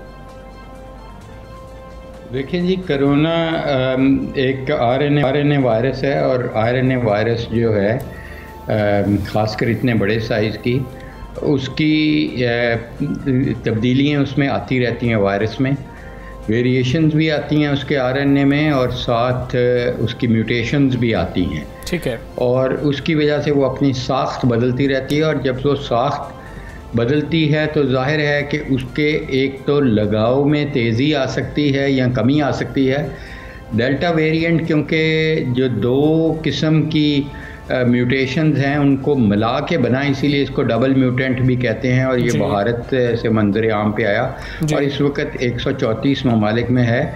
और ये इसकी स्पाइक प्रोटीन यानी जो उसके ऊपर कांटे हैं उनमें तब्दीलियां आई हैं और उनकी वजह से ये जो तब्दीलियों आने की वजह से जो इसके लगने की एक इंसान से दूसरे को अहलियत है वो 2 से 3 गुना से भी ज़्यादा बढ़ चुकी है और ये बच्चों को भी लग रही है और अलामात भी इसकी किसी हद तक तब्दीली आई है कि अब इसमें गला ख़राब, नज़ला, ज़ुकाम या सूंघने की जो आपकी ताकत है वो ख़त्म होने के इतने चांसेस नहीं होते। ये फेफड़े को अफेक्ट करती है और इसमें खांसी का थोड़ा सा आपकी होती है लेकिन ज़्यादा सांस ख़राब होना शुरू हो जाता है क्योंकि फेफड़े को पहले जो थे ओरिजिनल जो हमारी कोविड-19 की वायरस थी वो तकरीबन उसका चांस था तकरीबन 9% के वो फेफड़ों को अफेक्ट करती है। इसका तकरीबन 25 से 28% चांस है कि ये फेफड़ों को अफेक्ट करेगी और फेफड़ों को नुकसान पहुंचाएगी और इसीलिए इसकी विरुलेंस भी ज़्यादा समझी जा रही है। बातें ऐसे भी गर्दिश कर रही हैं कि जो डेल्टा वेरिएंट है इसके खिलाफ जो वैक्सीन है कुछ वो करामद नहीं है, मौसर नहीं हो रही, लेकिन जो पाकिस्तान में इस्तेमाल हो रही हैं अब कोरोना की वैक्सीनेशन, आप क्या समझते हैं वो डेल्टा वेरिएंट के खिलाफ मौसर है? देखें, तमाम वैक्सीन जो हैं वो ओवर द टाइम जो इसमें म्यूटेशंस आती हैं या वेरिएशंस आती हैं वायरस में तो उनकी एफिकेसी थोड़ी बहुत कम ज़रूर होती है, लेकिन अभी तक ये देखा गया है कि जो भी पाकिस्तान में वैक्सीन लग रही हैं उनकी इतनी ज़्यादा एफिकेसी कम नहीं हुई। डेफिनेटली थोड़ी सी इफ़ेक्ट हुई है कि अगर हमारी 100 सी एफिकेसी तो वो शायद 90 के करीब रह गई है जो कि अभी भी काफ़ी है इंसान को प्रोटेक्ट करने के लिए। इसका वाहिद हल यही है कि हम जो भी वैक्सीन्स अवेलेबल हैं, चाहे साइनोफार्म है, साइनोवैक है, कैंसाइनो है, मॉडर्ना है या फाइज़र है। फाइज़र की एक स्टडी आई है जिसमें देखा गया है कि किसी हद तक उसकी इफ़ेक्टिवनेस कम हुई है अगेंस्ट डेल्टा वेरिएंट, ये इज़राइल में स्टडी हुई है। लेकिन बाकी तमाम जो वैक्सीन्स हमारे मुशाहिदे में हैं और ख़ासकर जो एक वैक्सीन का हम तजर्बा कर रहे हैं जो ZF 2001 है एनहुई की, उसको देखा गया है वो 3 डोजेज़ की वैक्सीन है और वो काफ़ी इफ़ेक्टिव हमने पाई है अगेंस्ट डेल्टा वेरिएंट। ठीक साहब, ये भी बता दीजिएगा, अब बात ये भी हो रही है, सवालात हो रहे हैं, रिसर्चेज हो रही हैं कि जो वेरिएंट्स हैं मुख्तलिफ, ये आने का सिलसिला कब तक जारी रहेगा? क्या इस हवाले से कुछ कहा जा सकता है या फिर वेरिएंट्स तो आते रहेंगे क्योंकि वायरस जो है वो म्यूटेट होता रहेगा और हर्ड इम्यूनिटी हासिल करना सर कितना ज़रूरी है और कितना वक्त लग जाएगा? बहुत बड़े साइज़ की वायरस है, इसका पार्टिकल बहुत बड़ा है और इसकी 39,000 म्यूटेशंस हो सकती हैं, यानी कि इसकी म्यूटेटिंग पोजीशंस जो हैं वो 39,000 के करीब है और वेरिएशंस तो शायद इससे भी ज़्यादा आ सकती हैं इसके RNA में। तो इसलिए देखें, इसको तो म्यूटेट करने या इसमें अपनी वेरिएशन आने से कोई नहीं रोक सकता, सिर्फ अल्लाह ताला की ज़ात है कि वो उसके हुक्म से ये रुक सकती है और उसके लिए हम सिर्फ दुआएं कर सकते हैं। हम ये कर सकते हैं कि अगर इसकी अहलियत डबल कर ली या 3 गुना इसने कर ली एक से दूसरे को लगने की, तो एहतियाती तदाबीर उतने गुना ही हम बढ़ा लें। लेकिन फैक्ट ये है पाकिस्तान में कि हमने जैसे ही इसने म्यूटेट किया, जैसे ही इसमें वेरिएशन आई RNA में, हमने एहतियाती तदाबीर कम कर दी और उसका नतीजा अब आपके सामने है कि ये दोबारा जिसको हम चौथी वेव कह रहे हैं वो बड़ी वेंजेंस के साथ आ रही है और ख़ासकर कराची, सिंध में और अब बाकी दीगर पूरे मुल्क में ये फैलने का बहुत ख़दशा है और दिन ब दिन केसेस भी बढ़ रहे हैं और अनफॉर्चुनेटली शरह अमवात भी बढ़ने का ख़तरा है। इसलिए मैं समझता हूँ कि वैक्सीनेशन तो ज़रूर फौरी तौर पे जिन्होंने नहीं लगवाई वो फौरी तौर पे लगवाएं, जिन्होंने आधी लगाई है यानी 1 डोज़ लगवाई है वो फ़ौरन दूसरी डोज़ लगवाएं। और लेकिन वैक्सीन लगवाने के बाद भी ये ना समझें कि वो महफूज हैं, 100% कोई भी नहीं महफूज। अपनी एहतियाती तदाबीर ज़रूर जारी रखें और फिर ही इससे बचाव मुमकिन होगा, क्योंकि मैं समझता हूँ कि ये समझना कि ये जब कम होती है तो हम ये समझने लग पड़ते हैं कि ये वायरस ख़त्म हो गई है। ये एक बड़ी नासमझी की चीज़ है। और डॉक्टर साहब, आपका सबसे पाकिस्तान से आप बात कर रहे थे और आपने हमें बताया कि डेल्टा वेरिएंट जो है वो किस तरह से जो दीगर वेरिएंट्स हैं उनसे मुख्तलिफ है और ज़्यादा ख़तरनाक है, हमें बहुत ज़्यादा एहतियात करनी है और ख़ुद को वैक्सीनेट करवाना है। अच्छा, मौसम की भी थोड़ी सी बात कर लेते हैं। मौसम की बात भी कर लेते हैं, क्योंकि मौसम जो है अभी जिस तरह से पहले तो कहा गया था कि 31 तक चलेगा सिलसिला, लेकिन अब मैं देख रही हूँ कि हमजा 2-3 दिन हो गए बारिश नज़र नहीं आ रही। लेकिन आज से कहा जा रहा है महकमा मौसमियात की जानिब से कि मंगल के दौरान मुल्क के बलाई और वस्ती इलाकों में मज़ीद मानसून बारिशों की जो है उम्मीद है, ये पेशगोई भी की गई है। तो बात कर लेंगे, हमारे साथ डायरेक्टर महकमा मौसमियात सरदार सरफराज साहब मौजूद हैं। सरफराज साहब, अस्सलाम वालेकुम, गुड मॉर्निंग। सर, ये बताइएगा मौसम कैसा रहेगा आने वाले दिनों में? जी वालेकुम अस्सलाम, बहुत शुक्रिया। देखिए, जो मानसून का स्पेल चल रहा था उसमें कोई अभी चल ही रहा है, मतलब कि उसमें कुछ ज़्यादा ब्रेक नहीं है, लेकिन कुछ वक्फा जैसे आज दिन के औकात में इतनी नहीं होगी, लेकिन शाम के और रात में फिर बारिश है। अच्छा। तो कल एडवाइजरी दोबारा से इशू की गई थी, जो संडे से लेके ट्यूसडे तक, यानी एतवार से मंगल तक, और किसी किसी एरिया में बुध तक ये चलेगा सिलसिला बारिशों का। ऐसे ही कहीं पर तेज़ बारिश और कहीं पर ज़्यादा दरमियानी बारिश और इस तरह से। ठीक है, ठीक है। सरदार सरफराज साहब, ये भी हमें बता दीजिएगा कि अगर बात कर ली जाए, कराची की बात कर ली जाए, ख़ास तौर पे कराची में कैसा रहेगा। अब इस्लामाबाद का भी हमें बताइएगा कि उसके लिए कोई दोबारा अलर्ट तो नहीं आया अभी तक?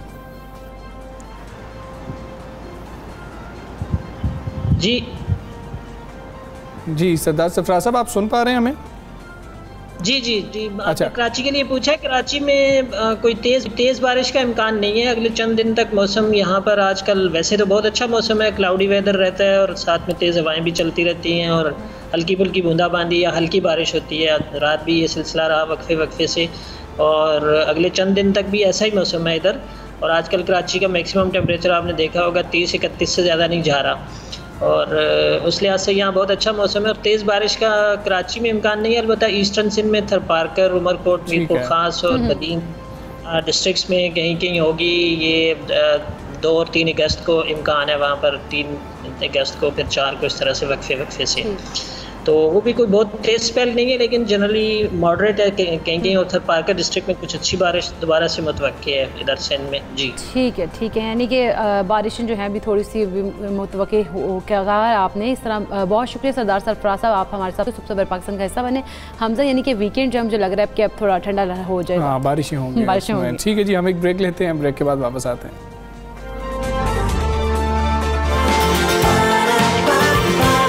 सुबह सवेरे पाकिस्तान, सुबह सवेरे पाकिस्तान। वेलकम बैक टू सबसे सवेरे पाकिस्तान, और हम बात करेंगे पाकिस्तान और वेस्ट इंडीज़ आज दूसरे T20 मैच में मद्दे मुकाबिल होंगे। वेस्ट इंडीज़ के खिलाफ T20 सीरीज़ के दूसरे मैच के लिए कौमी क्रिकेट स्क्वाड जो है वो बारबाडोस से गियाना पहुंच गया था। अच्छा, वैसे पहले मैच में बारिश हो गई थी, दूसरे मैच में भी वेदर रिपोर्ट यही कह रही है कि शायद बारिश हो सकती है, और कल भी एक मैच होना है, तो 2 मैच होने हैं 2 दिनों के अंदर। बात करेंगे, हमारे साथ सीनियर स्पोर्ट्स एनालिस्ट माजिद भट्टी साहब मौजूद है। भट्टी साहब, अस्सलाम वालेकुम, गुड मॉर्निंग सर। कितना नुकसान हुआ? हम बात नुकसान की कर रहे थे, कल भी हम बात कर रहे थे, कम मैचेस रह गए। अगर आज बारिश हो जाती है तो पाकिस्तान को तो खासा नुकसान हो जाएगा। पहले ही हम तय नहीं कर पा रहे हैं प्लेइंग 11 क्या होगी। जी वालेकुम अस्सलाम हमजा, बिल्कुल नुकसान तो देखें, माली नुकसान तो वेस्ट इंडीज क्रिकेट बोर्ड का हुआ है, लेकिन पाकिस्तान को जो नुकसान हुआ है वो अब से चंद घंटे पहले जो खबर आई है कि आजम खान जो मोइन खान के साहबजादे हैं, वो प्रैक्टिस सेशन में उनके सर पे गेंद लगी है और वो अब न्यूरो सर्जन ने उनको हॉस्पिटलाइज कर दिया 24 घंटे के लिए। तो दूसरे और तीसरे, मतलब आज और कल जो 2 T20 मैचेस होने, दोनों के लिए आजम खान अवेलेबल नहीं है। आपको याद होगा जो बारबाडोस का मैच बारिश से मुतासिर हुआ था, आजम खान पाकिस्तान टीम में वापस आए थे, लेकिन चूंकि पाकिस्तान की बैटिंग नहीं आ सकी थी, इसलिए आजम खान को मौका नहीं मिल सका। लेकिन ओवरऑल देखें, इंग्लैंड से अगर हम पाकिस्तान टीम की इस कैंपेन को शुरू करें तो पाकिस्तान की टीम अभी बिखरी सी नजर आ रही है। अभी हमें ये पता नहीं चल रहा कि कौन से 15-16 खिलाड़ी हैं जो इस कैंपेन में हम T20 वर्ल्ड कप तक आगे लेकर जाएंगे, या कौन सा राइट कॉम्बिनेशन है जिसके साथ पाकिस्तान की टीम जीत सकती है। मेरे ख्याल में अब हमें एटलीस्ट इन 3 मैचेस के बाद ये फैसला कर लेना चाहिए कि शोएब मलिक, वहाब रियाज या मोहम्मद आमिर का क्या फ्यूचर होगा, क्योंकि उनके बारे में भी मीडिया में बातें आ रही हैं, फॉर्मर क्रिकेटर्स भी कह रहे हैं कि उनको पाकिस्तान टीम में होना चाहिए। लेकिन बाबर आजम और मिसबाह-उल हक क्या सोच रहे हैं, ये सबसे बड़ा इम्पोर्टेंट फैक्टर है। बाबर आजम क्या सोच रहे हैं, ये मैटर करता है? देखें, बिल्कुल मैटर करता है, क्योंकि बाबर आजम ने ही ग्राउंड में टीम लड़ानी है। उसकी वजह यह है कि अभी तक हम अगर पिछले चंद महीनों से पाकिस्तान टीम की परफॉर्मेंस देखें तो पाकिस्तान की टीम, मेरी जाती राय है, हो सकता है मैं गलत हूँ, 3 खिलाड़ियों की परफॉर्मेंस जो है उसके गिर्द पाकिस्तान की टीम घूम रही है। बाबर आजम, मोहम्मद रिजवान और शाहीन शाह अफरीदी। अगर ये तीनों चलते हैं तो पाकिस्तान की टीम भी चलती है, अगर ये तीनों नाकाम होते हैं तो पाकिस्तान की टीम भी नाकाम होती है। बाज लोग शायद ये समझते हैं कि बाबर आजम हमें बहुत ही कम गो नजर आते हैं, ग्राउंड में ढीले ढाले से नजर आते हैं, लेकिन जो हमें इत्तलात मिलती है कि जब सिलेक्टर्स के साथ या टीम मैनेजमेंट के साथ वो बैठते हैं तो अपने फैसलों को मनवाने की कोशिश करते हैं। अच्छा, बिल्कुल। अच्छा भट्टी साहब, हम बात करते हैं सीनियर प्लेयर्स की वापसी की, मोहम्मद हफीज़ की बात करें, शोएब मलिक की बात करें। अब 2021 में अगर उनकी परफॉर्मेंस देखें तो तसलसल नहीं लेके आ रहे ना, उनकी तसलसल नहीं उनकी परफॉर्मेंस में। एकदम क्या हुआ पाकिस्तानी क्रिकेट टीम के साथ, अचानक कितना ज़्यादा मतलब परफॉर्मेंस हम देख रहे हैं, बैक टू बैक परफॉर्मेंस अच्छी नहीं हमें मिल रही। बिल्कुल, आपने देखें सही तज्जिया किया है कि सीनियर प्लेयर्स जो हैं उनकी कारकर्दगी में मुस्तकिल मिजाजी नजर नहीं आ रही, लेकिन इसकी अगर हम वजह जानने की कोशिश करें तो पिछले 3 साल से पाकिस्तान में क्लब क्रिकेट जो है वो नहीं हो रही। तो हमारी जो फैक्ट्री है, जो ग्रास रूट क्रिकेट है, जहां से हमें प्लेयर्स मिलते हैं, वो प्लेयर्स का आना बंद हो गया। आप देखें कि मोहम्मद हफीज 2003 में डेब्यू हुआ, आज भी पाकिस्तान टीम के साथ खेल रहे हैं। शोएब मलिक 1997 में 1997 में डेब्यू हुआ, अब 2021 में भी खेल रहे हैं। तो पाकिस्तान की क्रिकेट जो है वो 25 से 30 प्लेयर्स हैं जिनके गिर्द घूम रही है। हमारे पास वो क्वालिटी प्लेयर्स नहीं है, वो वर्ल्ड क्लास प्लेयर्स पीछे से नहीं आ रहे जो इन प्लेयर्स को रिप्लेस कर सके। यही वजह है कि हम 1-2 को निकाल लेते हैं, 1-2 को डाल लेते हैं। तो पाकिस्तान के पास बेसिकली मसला ये है कि जब तक हम अपनी ग्रास रूट क्रिकेट को मजबूत नहीं करेंगे तो उस वक्त तक पाकिस्तान की क्रिकेट को आगे बढ़ना और बड़ी टीमों के साथ कम्पीट करना वो बहुत मुश्किल नजर आ रहा है। बिल्कुल ठीक है भट्टी साहब, आईपीएल की हम बात करते हैं। आईपीएल से भारत को बहुत ज़्यादा फ़ायदा हुआ, लेकिन उनका जो डोमेस्टिक हम देखें स्ट्रक्चर या ग्रास रूट लेवल को देखें वो हमेशा से बहुत ज़्यादा तगड़ा था, तो उनको कोई ख़ास नुकसान नहीं हुआ 5 रोज़ा क्रिकेट में या 1 रोज़ा क्रिकेट के अंदर। अगर हम पाकिस्तान की बात करें, पीएसएल से जो फ़ायदे हुए, क्या आप देख रहे हैं कि पीएसएल से हमें नुकसान ये हुआ कि हमारा ग्रास रूट लेवल पर जो मैच हो रहा था या क्रिकेट हो रही थी वो स्ट्रक्चर ज़्यादा तबाह हो गया और हम सिर्फ और सिर्फ उसकी तरफ चल पड़े कि पीएस अंदर हम T20 की टीम बन के रह जाएंगे, और उस हवाले से हमें ज्यादा नुकसान हुआ? देखिए हमजा, इसमें जो मेन मसला आया वो ये आया कि हमने अपनी डिपार्टमेंटल क्रिकेट को खत्म कर दिया। ये जो इमरान खान जब प्राइम मिनिस्टर बने उसके बाद हमारा जो डोमेस्टिक स्ट्रक्चर था वो बहुत बुरे तरीके से मुतासिर हुआ। आज तक हमारे लोगों ने मेंटली उस चीज को तस्लीम ही नहीं किया कि हम डिपार्टमेंटल क्रिकेट के बगैर आगे बढ़ सकेंगे। जो नया स्ट्रक्चर आया, अब 3रा साल है वो स्ट्रक्चर शुरू होने जा रहा है, लेकिन उस डोमेस्टिक स्ट्रक्चर के असरात हमें मिलते हुए नजर नहीं आ रहे। तो हमें ये फैसला करना पड़ेगा कि अब हम इसी सिस्टम के साथ आगे बढ़ेंगे या जो नया सिस्टम है वो हमारी क्रिकेट को आगे लेके जाएगा, या फिर हमें रिवर्स गियर लगाना है। तो मेरे ख्याल में हमने छत तो खड़ी कर दी, लेकिन हमारी बुनियादें अभी भी कमजोर हैं। हमारी जो इमरान खान का जो विजन था, जो ऑस्ट्रेलियन सिस्टम के तहत इमरान खान कह रहे थे कि पाकिस्तान क्रिकेट को लेके जाएंगे, वो ये सिस्टम नहीं था कि डिपार्टमेंट्स को बंद कर दें। डिपार्टमेंट्स को बंद करना एक आखिरी फैसला था। हमने क्लब क्रिकेट को खत्म कर दिया, हमने सिटी क्रिकेट शुरू नहीं की, हमने डिस्ट्रिक्ट क्रिकेट शुरू नहीं की। जब तक हमारे ग्रास रूट क्रिकेट मजबूत नहीं होगी, जो नीचे से टैलेंट आता है वो जब आगे नहीं बढ़ेगा, उस वक्त तक पाकिस्तान क्रिकेट को आगे ले जाना बहुत मुश्किल नजर आ रहा है। बिल्कुल ठीक है माजिद भट्टी साहब, बहुत शुक्रिया आपका सर, सुबह सवेरे से आप बात कर रहे थे और हम उम्मीद यही करते हैं कि आज पाकिस्तान जीतेगा और कल जो मैच होगा उसमें पाकिस्तान बेहतरीन कारकर्दगी दिखाएगा। और आजम खान जो कि ज़ख्मी हो गए हैं, अल्लाह उनको भी सेहत दे, उनको न्यूरो ने रेफ़र कर दिया अस्पताल की जानिब। खैर क्रिकेट की हमने बात की है, पाकिस्तान के टैलेंट की बात करें और फ़न मौसीकी की बात करें तो पाकिस्तान में बहुत ज़्यादा टैलेंट है। और अच्छा, आज हम जिस टैलेंट की बात करने जा रहे हैं वो मुनफरिद है, वो सिंगल टैलेंट नहीं है, वो जी डो है। तो ये वो बहुत ज़बरदस्त टैलेंट है। नौजवान मियाँ बीवी हैं, दोनों बेहतरीन गाते हैं, गुनगुनाते हैं। अच्छा, अब ये जो गायकी है, मौसीकी है, ये शादी की वजह बनी या फिर शादी जो है वो मौसीकी की वजह बनी, ये हम इनसे जानने की कोशिश करेंगे। तौफीक अली खान और राहिला खान दोनों हमारे साथ मौजूद हैं। अस्सलाम वालेकुम जी, कैसे हैं आप? वालेकुम सलाम। अच्छा जी, ये बताएं कि ये माशाल्लाह मैचिंग आप लोग करके रखते हैं, आप सोशल मीडिया पे बड़े ज़्यादा हिट हो रहे हैं। ये पहले तो हमें बताएं, शादी कैसे हुई? मौसीकी की वजह से हुई? जी सर। अच्छा, बिल्कुल। तो किसने किसको पसंद किया?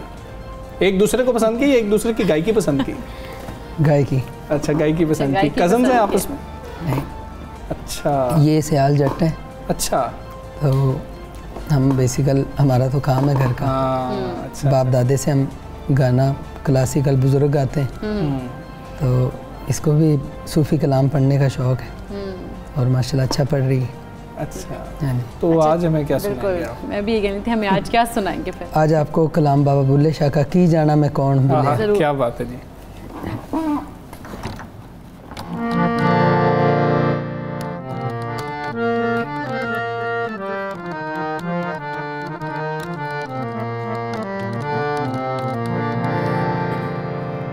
ये हमारे बहुत अच्छे वो दोस्त हैं, भाई भी हैं, जिनकी ये धुन उन्होंने बनाई है। नज़ीर अली खान है।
तेनू ताड़ी मार उड़ावा जे पक्की खबर मिलन दी दे में ते तेनू कुट कुट चूरियां पावा आसरदार करा किथे रोंदी ना मर जावा की जाना मैं कौन भुलिया की जाना मैं कौन भुलिया की जाना मैं कौन भुलिया की जाना मैं कौन भुलिया की जाना मैं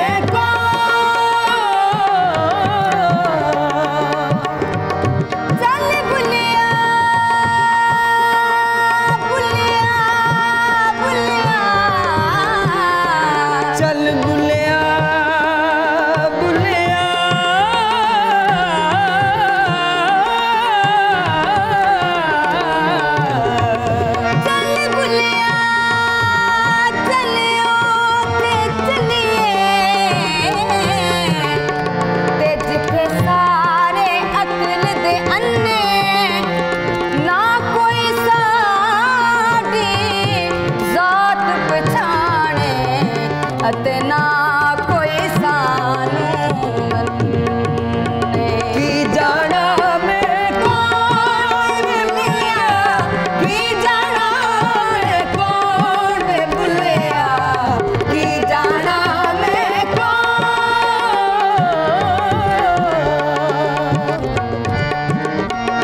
क्या बात है जी, क्या बात है, बहुत जबरदस्त। ये का मैंने कहा था ना, ये जो कॉम्बिनेशन है बहुत ही जबरदस्त। बहुत बेहतर। हम ज्यादा बात नहीं करेंगे, हमारे पास 2 से 2.5 मिनट पीछे रह गए। हमने आपसे एक गीत भी सुनना है। गीत कौन सा सुना रहे हैं? गीत आपको हमारे इलाके का कल्चर है, असा ते यारां दे यार। बिल्कुल जी।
क्या बात है जी, आप दोनों की बाकी बिल्कुल ही अलग सा टैलेंट है। क्या बात है, बड़ी ज़बरदस्त परफॉर्मेंस, हमें बड़ा मज़ा आया। अगर टाइम और होता हमारे पास, हम आपको सुनते ही चले जाते हैं। खैर, बहुत शुक्रिया, आप दोनों हमारे प्रोग्राम का हिस्सा बने और मुझे और इकरा को इजाज़त दीजिए। अपना बहुत ख्याल रखिए और वीकेंड एंजॉय कीजिए। बिल्कुल, अल्लाह हाफ़िज़।